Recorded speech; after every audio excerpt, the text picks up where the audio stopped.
Bienvenue, vous êtes bien au 6e sans ascenseur, un podcast présenté par Jessie Razafi.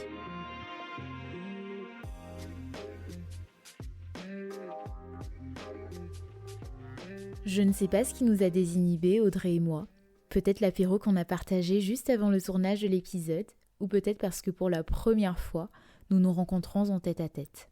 Audrey ou Audrake pour les intimes, c'est la fille cool qu'on connaît de loin et dont on entend parler à toutes les soirées entre amis parce qu'elle entreprend une myriade de projets, parce qu'elle est solaire, parce qu'elle n'hésite pas à dire tout haut ce qu'elle pense ou ce que tout le monde autour d'elle pense tout bas. Entrepreneuse à temps plein, Audrey touche à tout et n'aime pas quand on l'enferme dans une case. Aujourd'hui, elle dispense des formations, elle accompagne des femmes de la diaspora malgache et africaine à entreprendre à l'international à travers son projet Solidaire. Elle a également créé une association qui s'appelle Malagasy Women Empowerment. Et demain, je ne doute pas qu'à cette longue liste se grefferont d'autres projets. Je vous préviens de suite, le son est mauvais à certains moments. On entend un petit écho quand j'interviens. Ça saute à certains moments de l'épisode. Et c'est comme ça, c'est le début, j'ai un peu foiré au niveau de l'enregistrement et je vous promets que je ferai mieux la prochaine fois. Dans cet épisode, Audrey retrace son parcours avant l'entrepreneuriat. Elle est passée par une licence de géographie, on en rigole beaucoup d'ailleurs. Elle se livre également sur son rapport à la réussite ou encore sur sa peur du vide. On échange pas mal sur le fait de lancer une multitude de projets et le sentiment qui en découle parfois de ne pas aller jusqu'au bout de ce que l'on entreprend.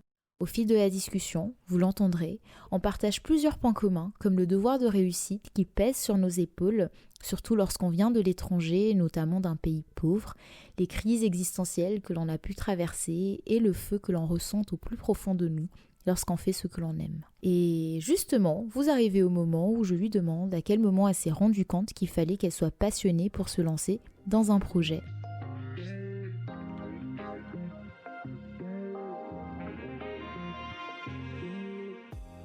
Du coup, à quel moment tu t'en es rendu compte, toi ? Qu'il fallait que je sois passionnée pour faire quelque chose. En fait, je dis tout le temps une citation de Conor McGregor. Je suis pas talentueux, mais je suis obsédée. Ouais. Et en fait, beaucoup plus jeune, j'ai pareil aussi fait pas mal de projets et je me suis rendu compte que j'étais pas quelqu'un de talentueux. J'étais plutôt une fille bien dans ses baskets, souvent le syndrome de la première de la classe, qui faisait tout le temps bien les choses, toujours un petit peu dans le moule. Et puis un jour, donc, j'ai eu des aléas, j'ai vécu des aléas dans ma vie qui ont fait que j'ai dû casser complètement ce côté-là de ma personnalité. Et à un moment, donc, je me suis dit, mais en fait, tout ça, je l'ai eu parce que je travaillais vraiment dur sur les choses, quoi. Ouais. Et j'allais vraiment en profondeur et j'étais assez curieuse. Et je me suis dit, mais en fait, moi, c'est ça ma passion. Ma passion, c'est d'aller voir vraiment loin dans les choses.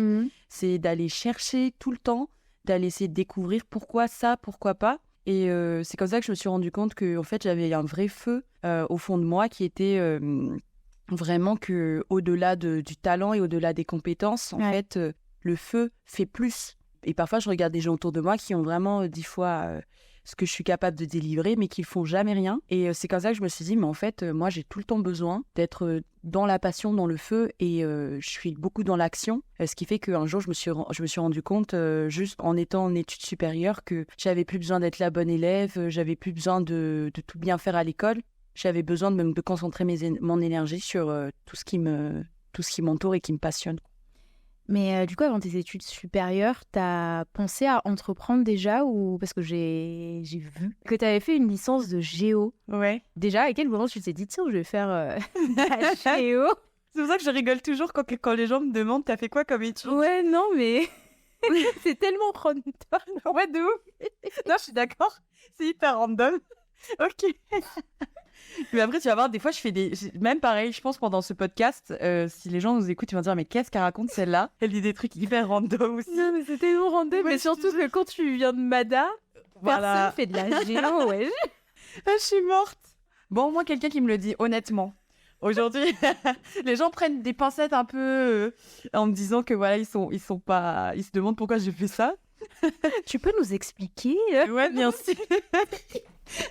Alors moi j'ai toujours aimé l'entrepreneuriat, vraiment j'ai toujours aimé ça parce que quand j'étais plus petite je vendais tout le temps des trucs à des gens, je vendais des pulls quand j'étais plus jeune, je trouvais des fripes, des trucs comme ça, enfin bref, j'étais toujours dans l'entrepreneuriat et il y a un côté quand même qui est beaucoup dans la reproduction sociale, alors je vais pas mentir, un peu ma mère elle a un cœur d'artiste. Toute sa vie, elle a eu un boulot de cadre. Voilà, toute sa vie, elle a eu un boulot de cadre, mais en fait, elle a un cœur d'artiste. Donc un jour, elle a lâché son boulot de cadre, et vraiment, pour leur génération, c'était quelque chose, tu vois. Ouais. Elle a lâché son boulot de cadre, et elle a suivi mon père dans leur rêve, en fait, qui était d'ouvrir un restaurant. Pareil pour mon père, il a toujours été consultant, machin, etc. Puis ils ont tout lâché, ils se sont dit, on va lancer un restaurant. Donc c'est comme ça que j'ai vécu un petit peu l'entrepreneuriat, et je me suis dit, bon, bah, c'est vachement cool comme truc, tu fais un petit peu ta vie, c'est toi, en fait, tout repose un petit peu sur toi. Si tu fais de l'argent aujourd'hui, c'est toi, si t'en fais pas, c'est toi aussi. Et petit à petit, j'ai cultivé cet esprit, mais j'ai aussi vu le pire de l'entrepreneuriat. C'est qu'en 2009, ça je l'avais raconté, je sais plus,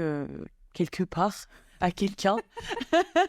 Quelque part dans d'autres discussions random, peut-être dans le métro, peut-être dans une conf, je sais pas. Mais en fait, j'ai vu le pire de l'entrepreneuriat qui est que notre restaurant a brûlé en 2009. Ah ouais. Avec la crise politique de Madagascar. Donc en même temps, mes parents ont tout perdu. Donc j'ai vu le pire. Je me suis dit, mon grand frère, par exemple, lui, il a suivi la voie de la stabilité. Quand il a vu ça, bah, ça l'a plus poussé en fait à se dire non, il faut un truc stable. C'est pas facile, mais faut un truc stable. Alors que moi, c'était le contraire. Je me suis dit, c'est bon, on a vécu le pire, on a réussi à rebondir parce que j'ai réussi à partir en France, j'ai réussi à me créer mon activité, j'ai une activité qui marche bien, je suis contente, tu vois. Et donc c'est là que j'ai vraiment eu le switch de l'entrepreneuriat et les études de géo. Parce que c'était quand même la question de base. Les études de géo, pareil, c'est un peu de reproduction sociale aussi, c'est que mon père a fait des études de géo. Ah, je connais. Voilà, voilà. Mais lui, il a fait de la géopolitique. Ok. Et moi, j'ai détesté géopolitique. C'est vrai. Droit. Ah, j'ai détesté, vraiment. C'était pas fait pour moi. Enfin, je fais la choquer, mais ouais, mais toi aussi, du coup. Tu vois, tous les trucs un peu cadrés. Et je sentais que c'était vraiment pas mon truc. Et puis, je suis tombée sur la géographie du développement. Donc, tout ce qui est parler des pays en voie de développement. La cartographie, j'ai kiffé. Franchement, j'ai trop aimé. Et j'ai trouvé que ça m'a donné une vraie vision du monde un petit peu... hyper différente. Juste pour revenir à tes parents, toi, quand t'as annoncé que finalement, tu veux un peu suivre leur voie aussi quelque part, est-ce que t'as eu le soutien de tes parents? Est-ce que t'as eu cette chance? Parents malgaches, hein. Ouais.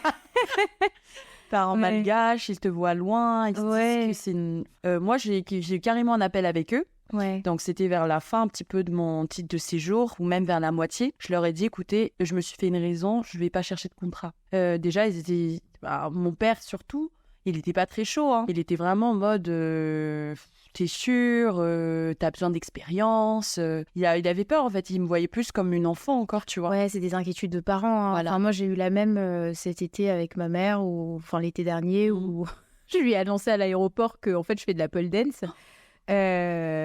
En soi, elle l'a adoré, mais c'est juste, elle a des inquiétudes de parents, en fait. Oui. Elle a peur pour toi, comme t'es loin. Mais du coup, t'as pas eu peur de ne pas être à la hauteur et est-ce que tu as dû faire tes preuves, justement, pour montrer à tes parents que toi aussi, tu peux le faire? Enfin, comment toi, tu l'as vécu, ça?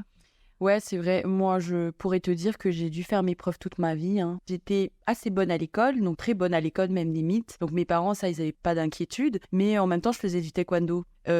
Parce que mon père fait du taekwondo et tout. Et j'ai commencé à faire du taekwondo en compétition et j'étais pas très bonne au taekwondo. Vraiment pas bonne du tout. Ouais. Donc les gens se sont dit, non mais celle-là, elle est là parce que son père fait du taekwondo et est président de la fédération, tu vois. Horrible. Tu vois? Horrible, parce que j'ai eu la même avec ma mère où elle a fait du basket. Oh.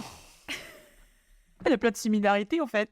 De ouf. Et mes auditeurs, on découvre ça en direct. Hein, donc. Ouais. Mais en fait, ma mère, elle a fait du basket et un de mes profs de sport lui a dit un jour, ta fille, elle est pas comme toi. Hein. Ouais, voilà. Horrible. Voilà. C'est ça la phrase. Qui pique. Horrible. Qui pique. Donc, qu'est-ce que ça veut dire, tu vois? Mon petit frère était très bon. Ouais. Vraiment, il avait un talent inné, limite, je trouve. Et mon grand frère, il était bon et il était, pareil aussi, bonne équipe et tout. Et donc, moi, je me suis dit, mais en fait, si je fais pas mes preuves, les gens vont toujours penser que je suis une petite meuf privilégiée qu'on a placée là. Et c'est pas l'image que je voulais, tu vois. Surtout pas à Madagascar, sachant que toi-même, tu sais comment ça marche. C'était vraiment pas ce que je voulais faire. Et donc, vis-à-vis de mes parents, ils ont toujours eu cette idée un petit peu de moi. Et arrivé donc sur tout ce qui est entreprise, etc. Donc, moi, je me suis dit, la seule personne à qui je dois prouver que ça marche, c'est moi. Si moi, j'arrive pas à me prouver que j'arrive à en vivre, que j'arrive à me créer la vie que je veux vivre, alors je laisse tomber, tu vois. Donc, je me suis plus concentrée sur moi. J'ai dit, mes parents, ils auront toujours quelque chose à dire. Tout le monde aura toujours quelque chose à dire. Mais si moi, je suis pas satisfaite de ce que je fais, j'arrête, tu vois. Je sais pas si tu le ressens aussi, mais quelque part, je ressens un peu le poids de venir de l'étranger, enfin de venir de loin, surtout de Mada, et de venir en France pour mes études. Et je culpabilisais à l'idée de vouloir faire ce qui me plaît. Et vraiment ce poids de venir de l'étranger et de me dire que tes parents, enfin moi, ma mère, elle a mis toutes ses ressources pour me faire venir. Quand j'ai fait face à la réalité où j'ai réalisé que je peux plus tenir bon droit, c'est pas ce qui me plaît, je culpabilisais. Parce que c'était beaucoup d'investissement en temps et financier de santé. Tu ressens ce poids-là de venir de l'étranger? Ouais. Franchement, on va pas se mentir, c'est quand même un gros point. Tu vois que ta réalité, elle est différente vraiment de celle des gens. T'es plus sensible aussi, je pense, à plein de questionnements et plein de sujets. Et perso, moi, j'ai vraiment ressenti ça comme, au début, comme un poids. Enfin, c'est horrible de dire ça, mais je me disais, mais si j'avais été née dans un autre pays, peut-être que ça aurait été pas comme ça, en fait. Tu vois? Pourquoi, en fait, je suis née à Madagascar, dans un des pays les plus pauvres du monde, et que j'ai été obligée de quitter chez moi, en fait, pour essayer de me faire une vie quelque part. Il y avait vraiment des moments où je me sentais mal comme ça. Et quand j'ai raté, c'est-à-dire j'ai fait mes premiers rattrapages, annoncer à tes parents que t'es en rattrapage, que t'arrives pas à joindre les deux bouts, c'est toujours difficile. Mais je me suis fait vite une raison. Je me suis dit, mais en fait, on est étranger, on n'a pas suffisamment d'informations sur les possibilités qu'on a après.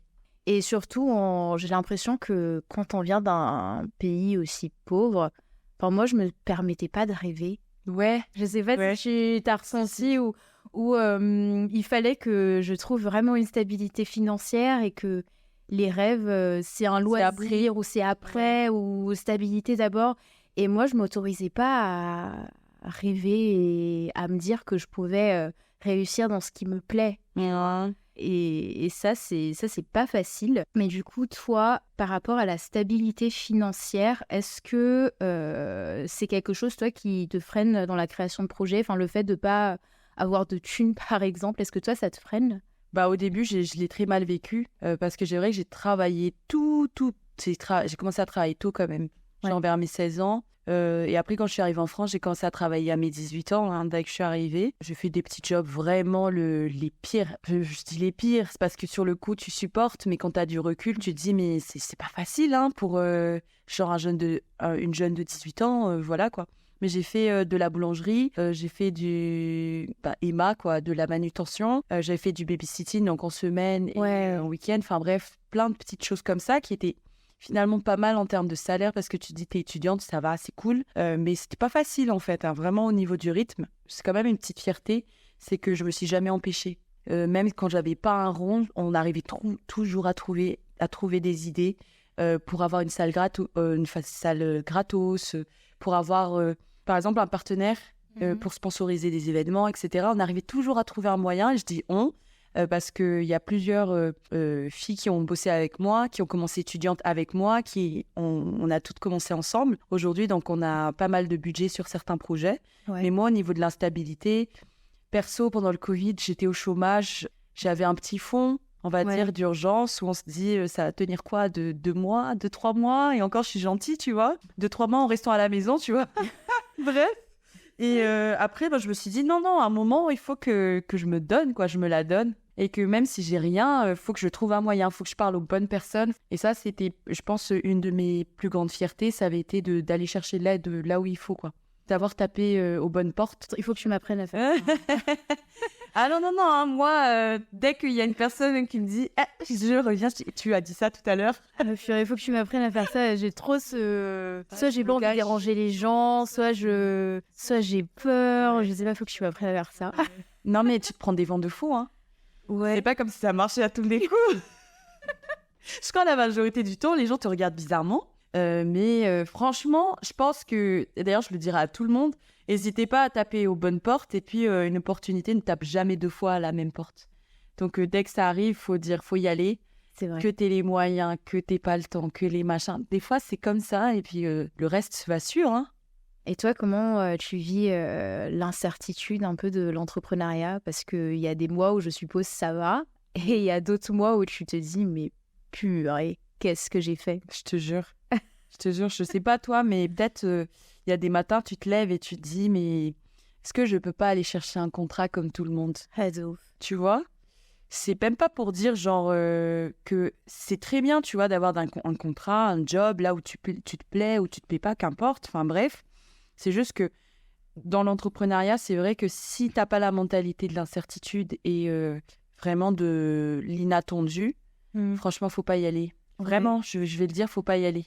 Mais tu sais que quand les gens me disaient oui, l'entrepreneuriat, c'est pas fait pour tout le monde, moi je répondais ouais et tout, fais pas le mec ou la meuf, etc. Et maintenant, quand je le vis, je me rends vraiment compte que c'est pas fait pour tout le monde. C'est clair. Il y a des mois où, là, l'été, j'avais rien. Putain, 0 € sur le compte bancaire, je te jure. Et j'avais pas de cours particuliers. La plupart des studios fermaient. Et je me disais, ok. Et à contrario, t'as des mois où tu te dis, ça va plutôt. Hein, oh purée, j'ai bien réussi à démarrer, tu vois. Et le pire, tu vois, je sais pas si toi t'es comme ça. Est-ce que à chaque fois quand ça va bien, tu penses déjà au moment où ça va mal? Purée, je pensais que j'étais la seule.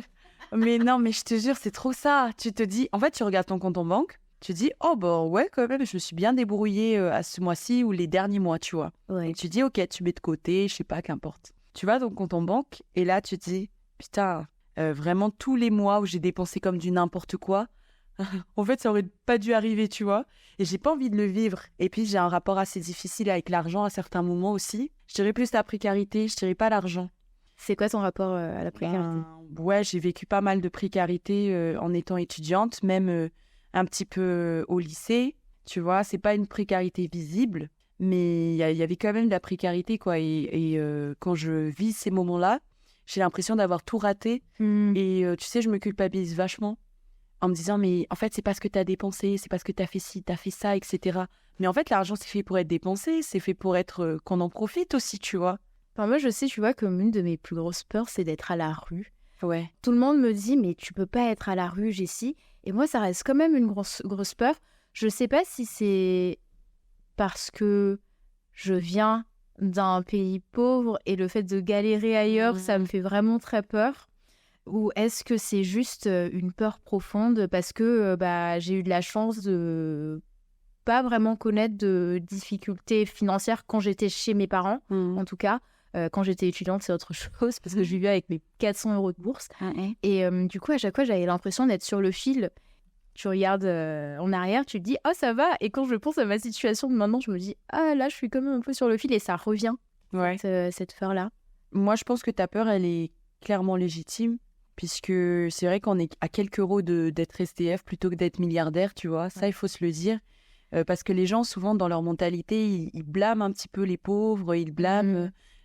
La classe moyenne passe, mais en réalité, ils sont pas si loin de ça, pas si loin des SDF que ça aussi, tu vois. C'est vrai. On s'en rend pas compte, hein. Des SDF, ça peut être un prof qui finalement n'a pas pu exercer, ça peut être un entrepreneur qui a raté, qui avait pas mal de prêts, tu vois. Je pense que ta peur, elle est légitime et clairement, moi, je suis comme toi, hein, mais c'est juste que je me dis aussi, plus jamais j'ai envie de vivre ce type de précarité, en fait. C'est ça qui m'aide à vraiment tenir. Je me dis plus jamais, en fait. Tu fais des crises existentielles parfois? Ouais, bah, crise existentielle, surtout dans le début de la vingtaine. Je t'avoue que beaucoup. 25 ans aussi l'année dernière. Là, j'ai 26. Mais 25 ans aussi l'année dernière, pas mal. Je sais pas pourquoi. Il y a peut-être une aura des 25 ans, je sais pas. Mais c'était plus par rapport à socialement. Ouais. Je me retrouvais pas. Je me disais, je crois que t'es un petit peu loin du moule, entre guillemets, tu vois. Socialement, je me dis, je cherchais un appart, j'étais toute seule, célibataire. Je suis entrepreneuse, donc les dossiers, c'était horrible. Je suis étrangère, donc je me disais, socialement, là, ça va pas, quoi.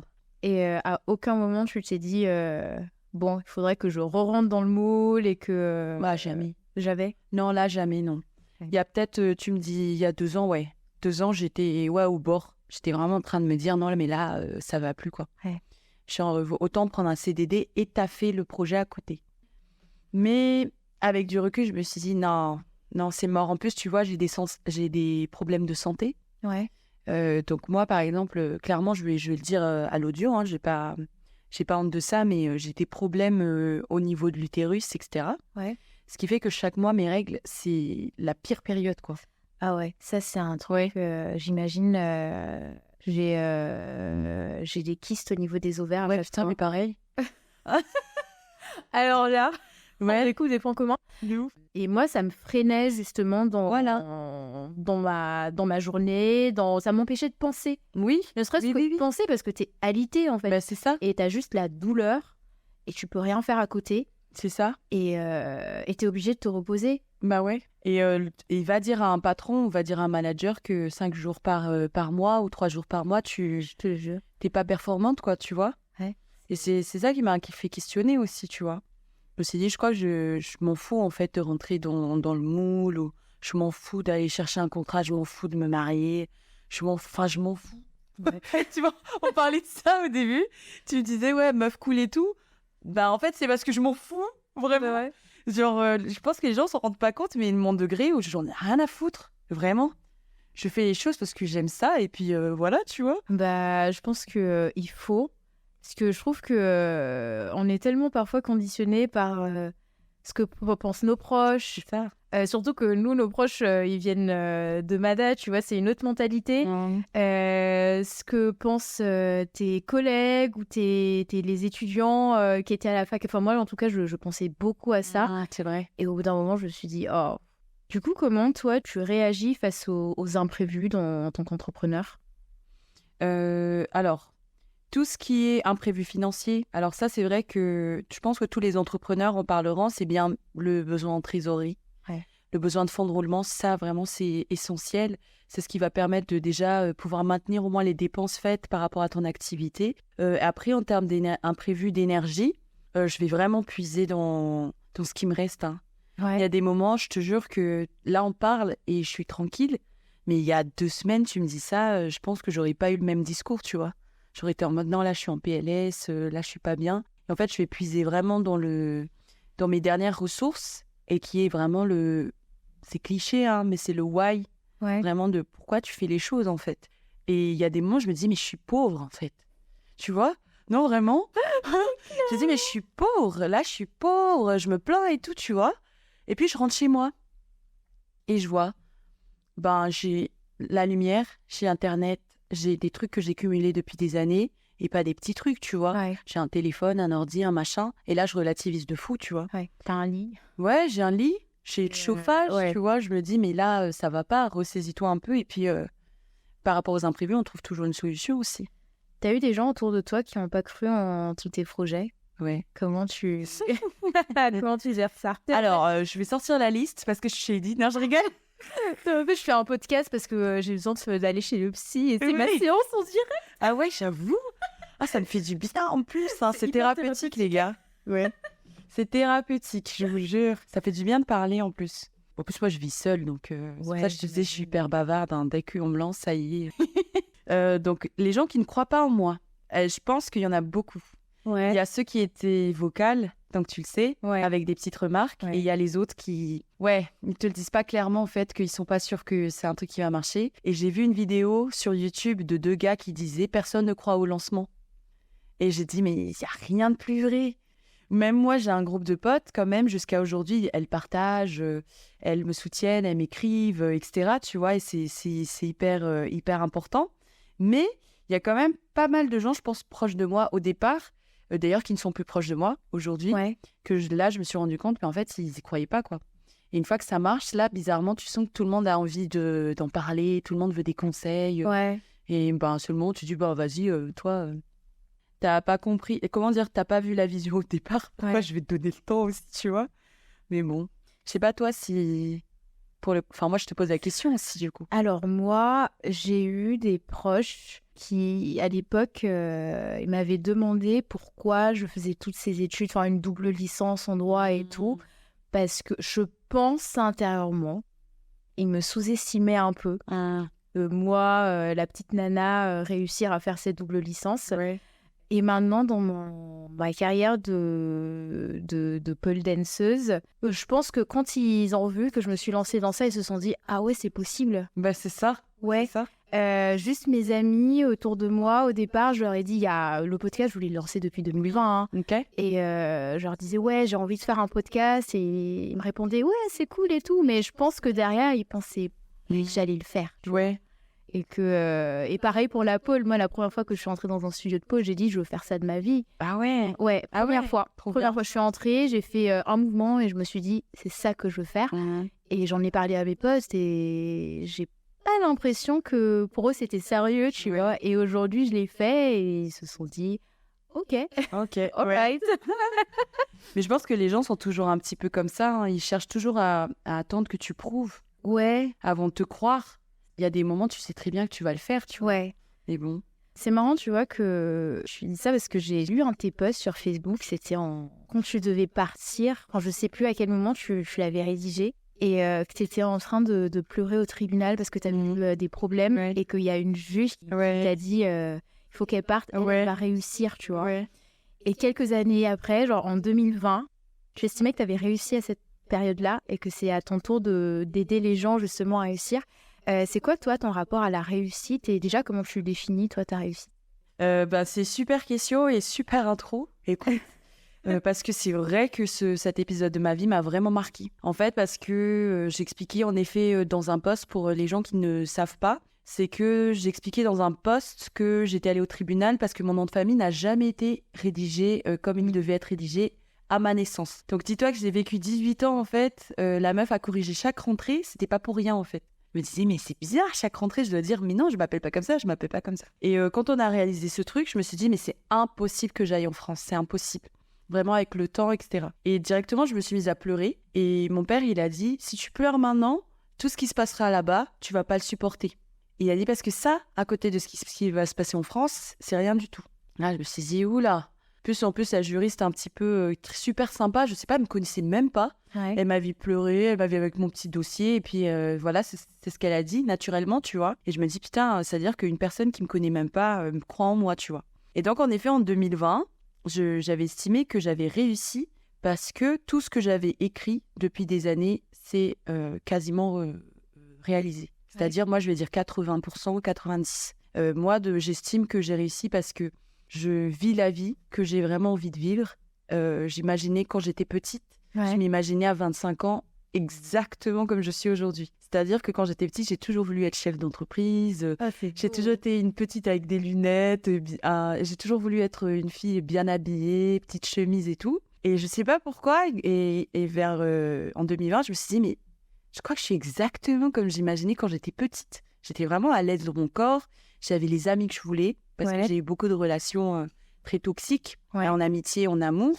J'avais les amitiés que je voulais. J'avais l'argent que je voulais. Je gagnais l'argent, je gagnais comme je voulais, etc. J'avais trouvé, j'étais en colocation avec mes frères, j'étais vraiment en fait dans la vision de ce que je voulais pour moi. Et moi, mon rapport à la réussite, c'est que le moment où tu fais ce que tu aimes, ou le moment où tu te lances dans ce que tu aimes, pour moi, tu as réussi. Tu vois, c'est vraiment ça. Si tu n'essayes pas, si tu te convaincs que c'est ça que tu aimes, mais c'est pas vraiment ça, pour moi, c'est pas ça la réussite. Donc, c'est pas matériel, c'est surtout dans la tête et dans l'énergie. C'est que si tout ce que tu as imaginé pour toi est en train de se concrétiser, pour moi, c'est ça la réussite. C'est trop bien d'être en phase comme ça avec avec toi-même, en fait. Et ça, c'est vraiment cool. Donc là, déjà, tu es formatrice à côté. Tu fais quoi Alors moi, je suis formatrice bureautique et aussi pour la partie entrepreneuriat. Ok. Et donc, je fais ça pour des écoles, des entreprises et des particuliers. Donc, c'est un peu mon projet qui s'appelle Solider aussi. Ouais. C'est un peu un mix des deux. Ouais. C'est un mix des deux. Et quel est ton processus créatif? À quel moment tu te dis « Ah, il y a un truc à faire sur ce point-là, vas-y, je vais essayer ». Moi, il y a un truc, là, je pense que les gens qui vont m'écouter vont dire « Mais elles se sont plus celles-là ».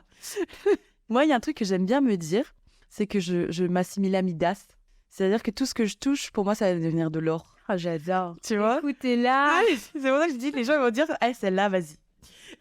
Et du coup, je m'assimile souvent à Midas. Les trucs vers quoi je vais, ils se concrétisent. Ouais. Et ils se concrétisent d'une façon grosse quand même, tu vois. Ouais. Et dans mon processus créatif, c'est que je me pose pas mal de questions sur les problèmes que les gens vivent, pas les solutions. Et ça, c'est cliché, mais tous les entrepreneurs le disent, concentrez-vous sur le problème et pas la solution. Ouais. Et donc moi, je cogite, pourquoi ça arrive, pourquoi telle femme ne veut pas faire ça, pourquoi telle entreprise décide de faire comme ça, etc. Je me pose beaucoup de questions. Et une fois que je me pose la question, je teste une première fois en me disant, je propose une première fois. C'est un petit peu ce que Valérie, toi, vous aviez vécu. C'était la VV1, -1, ouais. -1000, si tu veux. Ouais. C'était d'abord de tester si ça pouvait marcher ou si ça pouvait intéresser des personnes. Et vraiment, ça, c'est le processus créatif de toutes mes boîtes. C'est vraiment de tous mes projets. C'est vraiment de se dire quel est le réel problème, la question auquel je vais répondre. Et puis, par rapport à ces questions-là, se dire qu'est-ce qui est couvert, qu'est-ce qui a déjà été fait, qu'est-ce qui n'a pas été fait. Donc, tu es formatrice, tu as en partie du coup Solider, j'adore le nom.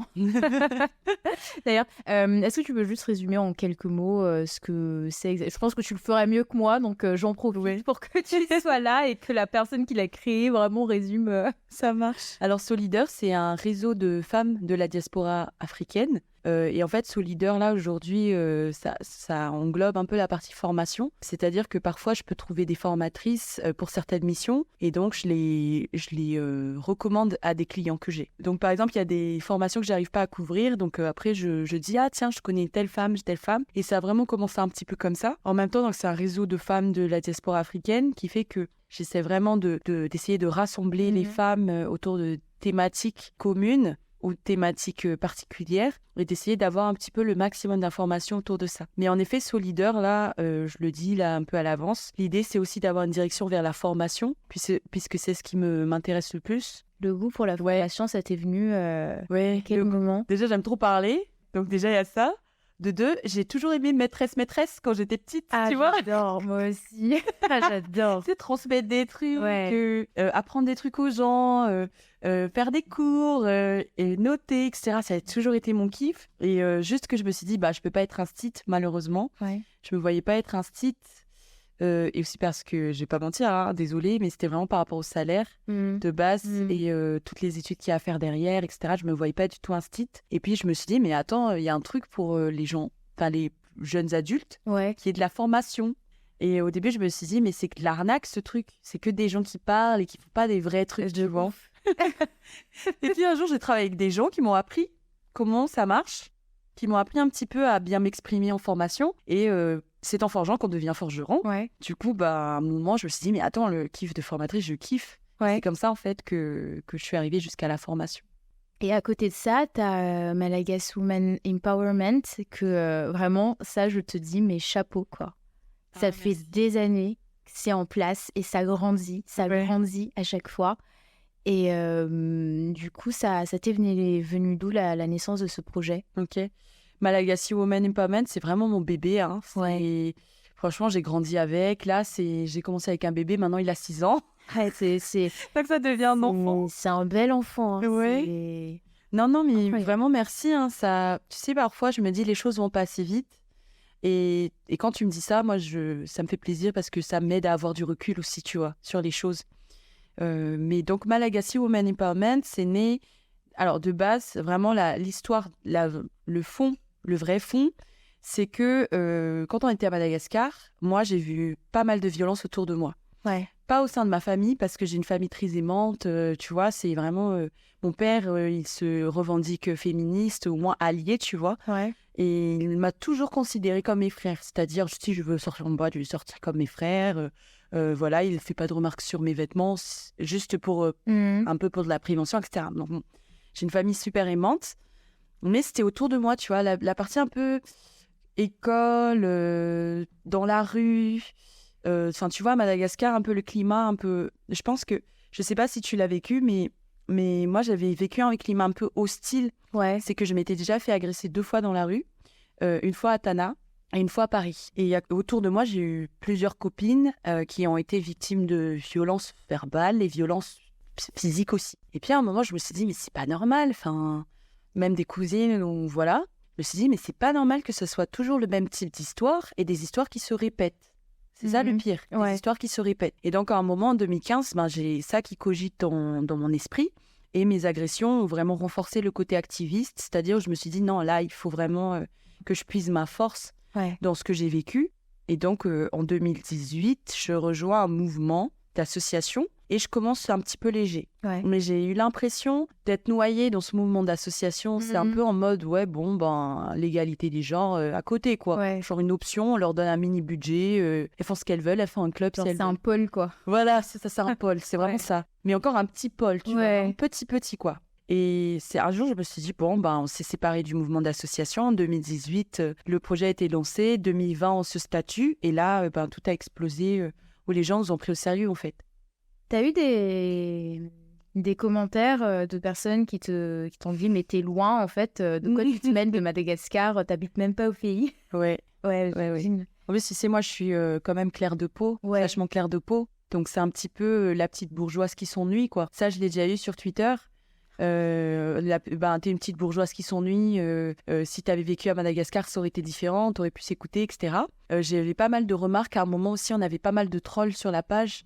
Avec, c'est les meufs de la diaspora, c'est les meufs myrnes un petit peu bourgeoises, etc. qui essaient de venir importer le féminisme de France. Ouais. Voilà, c'est ça qui revenait tout le temps. Mais moi, cette remarque-là, pour moi, elle n'est pas légitime parce que, clairement, à Madagascar, je pense que mon expérience à Madagascar a fait que j'ai vraiment vu pas mal de choses, tu vois. Et juste mon expérience en France, ça m'a renforcé un petit peu sur le côté méthodologique, on va dire, tu vois. J'ai vu un petit peu ce qui se faisait ici, mais c'est pas pour autant que je vais le reproduire, tu vois. Ah, ça, c'est horrible. Dès que tu essaies de faire un truc pour ton pays et que tu es loin, c'est reproche sur reproche. Tu lis les commentaires encore? Ouais. Moi, je suis une rageuse, hein. Même je prends des captures d'écran. Je les mets sur un drive. Comme ça, un jour, je me rappelle de ta tête. Et tu postes en story. Tu te rappelles? Ouais, de ouf, hein.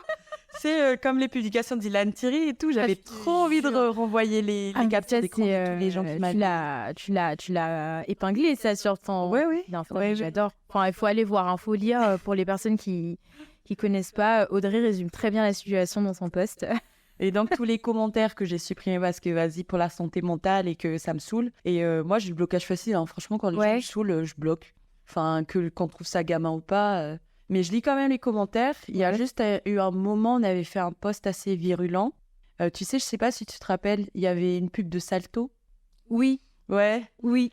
Et moi, j'aime bien les posts virulents. Donc, moi, j'ai écrit un post. Ouais. Le post, il devient viral. Et on avait une vague une centaine, mais je te dis vraiment une vague de mecs qui se mettent « Ouah, les femmes, oh, t'es ridicule, oh, t'es comme ci, t'es comme ça. » On répondait. À un moment, tu vois, ça fait beaucoup. C'est ça. Et donc, à un moment, on stoppe juste les commentaires et puis voilà.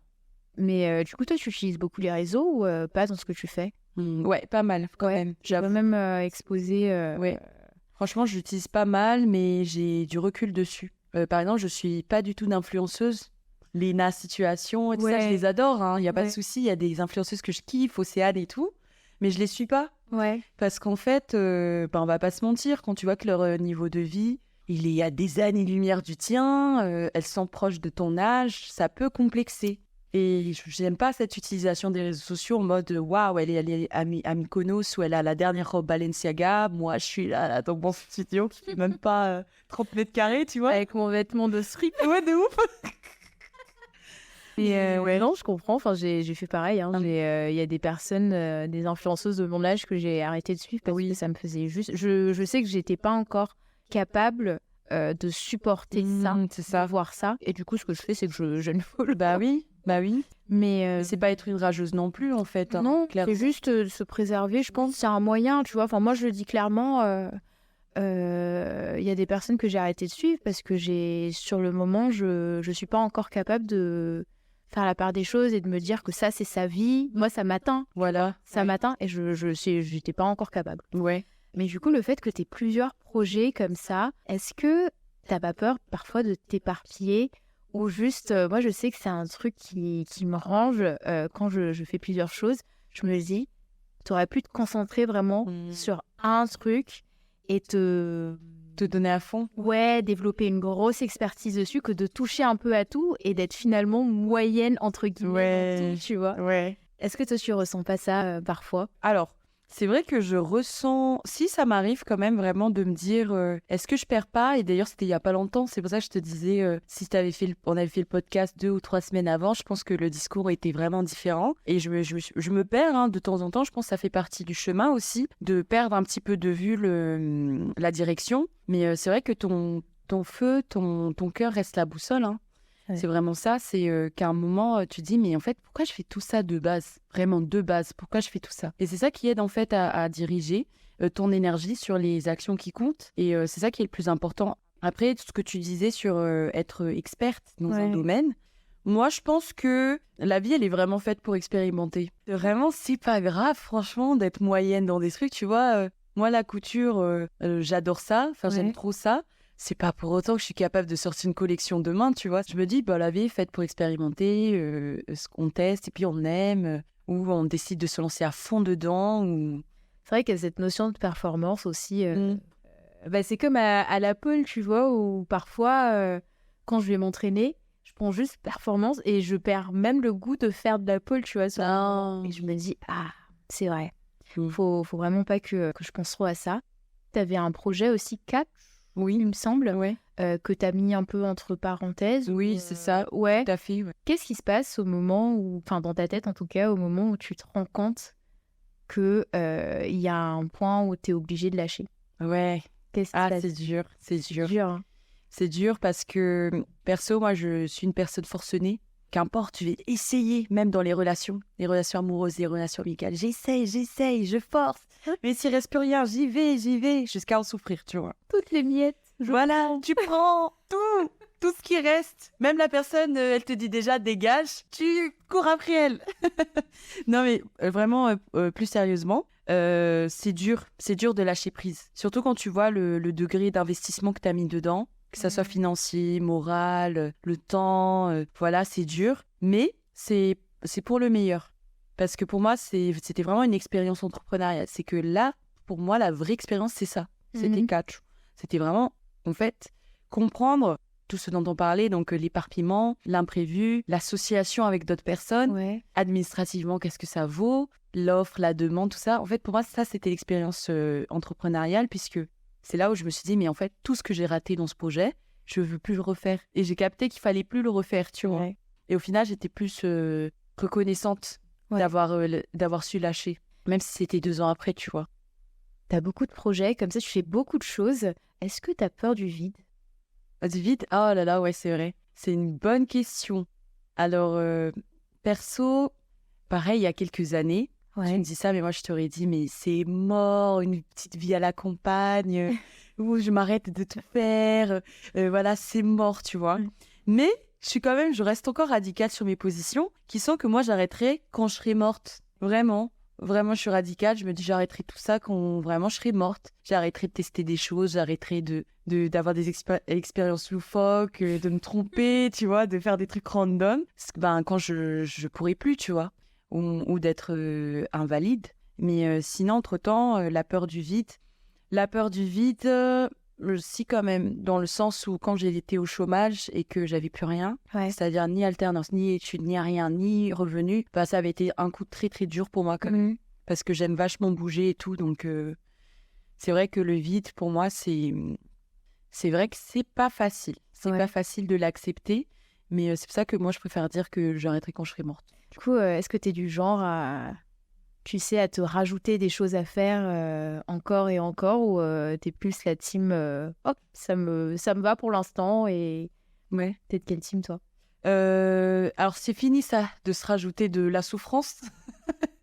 C'est ça la vraie. Le fond, en fait, c'est que avant, j'étais beaucoup dans ce côté, il faut que je mette des couches. Ouais, il faut toujours faire plus. Ouais, toujours faire plus. Voilà, toi, t'es une go, t'as réussi ça, faut que tu fasses plus. Et après, ça, c'est mon côté aussi où j'ai fait beaucoup de compétitions quand j'étais jeune. Beaucoup. Et mon père est très compétiteur aussi. Ouais. Donc, la mentalité, mon éducation, c'est ça. Toujours faire plus. Toujours. Donne plus, montre aux gens, machin, prouve, tu vois. C'était beaucoup dans... J'ai une éducation comme ça. Mais là, aujourd'hui, j'ai beaucoup de recul. Hein. Je me dis, on n'est pas toujours obligé de faire plus. Ce qu'on a aujourd'hui est très bien. Je suis vraiment reconnaissante de tout ce que je fais. Ouais. Quand on m'appelle, quand j'ai l'énergie, je le fais. Ouais. Quand j'ai pas d'énergie, tant pis. Hein. Comment tu fixes tes limites? Ah La question. La question piège. Perso, pour fixer mes limites, c'est ça qui est triste, mais avant, c'était la maladie. C'était quand j'étais malade, ça y est, là, je dis stop. Là, aujourd'hui, j'arrive quand même à me rendre compte quand je suis dans un début de fatigue. Et à ce moment-là, je me dis, bon, je stoppe un petit peu, ou je travaille pas, tu vois, ou je décide de pas répondre du tout à mes mails, ou je prends même pas mon ordinateur, tu vois, et je reste dans mon lit. T'arrives à faire ça concrètement, ou à te dire, aujourd'hui, je regarde pas mes mails? Ouais. Est-ce que tu culpabilises pas? Ouais. Bon, te reposer. En théorie, il y a ce que je dis, et en pratique, c'est autre chose. En fait, c'est au moins, je suis pas dans cette démarche de travail. Quand je lis les mails, c'est juste pour savoir. Voilà, je me dis, ok, truc m'a contacté, je lui répondrai demain, tu vois. Ou je vois mon appel, je vois des gens m'appeler. Ouais. Et même si c'est des trucs urgents, je te jure, je réponds pas. Je réponds demain, tu vois, je leur dis, j'étais malade, ou je sais pas quoi, tu vois. Je me dis, si c'est vraiment urgent, les gens Laisse un message. me laisseront un message. Ouais. Exactement. Et sinon, quand même, en pratique, j'arrive aujourd'hui difficilement, mais petit à petit. J'arrive à ralentir quand même. Est-ce que toi, tu fais des horaires de bureau où tu n'as pas forcément des horaires du bureau? Parce que moi, je sais que comme je travaille surtout les soirs, je me rends pas compte que je travaille beaucoup, parfois. Ah oui, merde. Et du coup, quand je me repose parfois la journée, je culpabilise. Et sauf qu'au bout d'un moment, faut bien que je me repose. Ah ouais. En plus, Et en plus, si tu as moins d'énergie, tu as moins d'énergie pour tes projets aussi. Ouais. Moi, j'ai quand même aujourd'hui des horaires presque de bureau. Allez, des horaires presque de bureau, c'est un petit peu, il y a des moments où je travaille que la demi-journée ou même que 2 heures ou 3 heures. Et il y a des moments où je vais travailler 8-9 heures. Ouais. Tu vois, c'est vraiment très fluctuant. Mais ça, j'ai arrêté parce que tu vois, pareil, je disais, c'est la maladie qui m'a stoppée. Et c'est là que je me suis dit, il y a quelque chose qui va pas, quoi. Et dans tous les horaires, en fait, à un moment, il faut que tu dises, ok, 21h, j'arrête. Et là, je regarde un film ou je lis un livre, tu vois. Ça, c'est le piège en vrai quand t'es entrepreneur. Ah, de ouf. C'est d'arrêter. Pendant les vacances, je disais non, je regarderai pas beaucoup mes mails. J'ai fait ça tous les jours. Hein. J'ai regardé mes mails tous les matins. Merde. Du coup, on arrive un peu à la fin du podcast. Est-ce que tu as un coup de gueule à faire passer ton coup de gueule du moment Attends, je réfléchis bien. Parce qu'il y a tellement de choses. Il y a tellement. Mais Audrey, elle, je vous jure, il faut la suivre sur Insta. Elle fait gueuler la meuf. Non, mais elle dit tellement hausse que les gens pensent tout bas. Donc, ouais. Mais d'ailleurs, je comprends pas pourquoi les gens le disent pas, quoi. C'est trop triste. Je me pose exactement la même question. Peut-être que les gens ont peur de se mouiller. Ouais, c'est ça. Ou ont la flemme aussi. Oui. Ou se complaisent, ouais, c'est vrai, un petit peu. Enfin, tant que ça les touche pas, quoi. Je pense que j'ai quand même un coup de gueule qui est général, qui est celui que je pense tout le temps. C'est que il faut arrêter la course à trop. La course à la surproduction, la course à la productivité, la course à toujours plus. Moi, je pense qu'il faut vraiment cesser ça. Parce que j'étais une personne de cette team-là, de cette école-là, avant le Covid. Pendant le Covid, donc ça m'a poussée à me calmer. Et après le Covid, je me suis encore plus calmée. C'est-à-dire que j'ai su écouter un petit peu mon cœur et écouter mon énergie. Et quand je m'en rends compte, je me dis, mais tout le monde est tout le temps à la course de la surproduction. Ouais. Tu vois, tu regardes sur TikTok, tout le temps plus, tu vois. Plus de vêtements, plus de guerre, plus d'activités, plus d'argent, plus de machin. Et tu vois, je me dis, je pense que c'est ça qui va nous qui va vouer cette société un petit peu... Enfin, je pense que déjà, c'est le cas. Hein. C'est un peu ce qui est le fléau de notre société, quoi. Même si je suis entrepreneuse, on s'en dira toujours « fuck le capitalisme hein. ». Merci beaucoup d'avoir écouté cet épisode. On a beaucoup rigolé avec Audrey et j'espère que vous avez passé un très bon moment à nos côtés. Vous pouvez la retrouver sur les réseaux sociaux, notamment sur Instagram, sur son compte Audrake, ainsi qu'à travers ses projets Solidaire et Malagas Women Empowerment. Je vous mets tout en barre de description. Si vous avez aimé cet épisode, n'hésitez pas à mettre 5 étoiles sur votre plateforme d'écoute préférée. Allez, je vous dis à dans quelques semaines pour le prochain épisode. Bisous! Je mettrai dans la description du début. Alors avec Audrey, on a bu du cidre. Alors Audrey et sa résistance à l'alcool, c'est pas trop ça.